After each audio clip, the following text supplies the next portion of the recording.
In this video, I will show you how to download and install Redragon product software. So the first thing you need to do is search for Redragon product software, and then after that click on this website, and then make sure that you sign up if you don't have an account, and then type the first name, last name, and then click on create.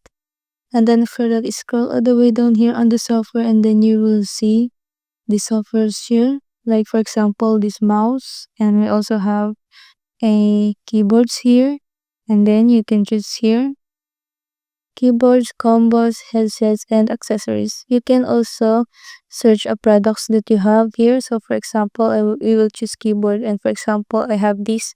So you can download user manual, and you can download software. So for example, I will download this software here. I will click on it.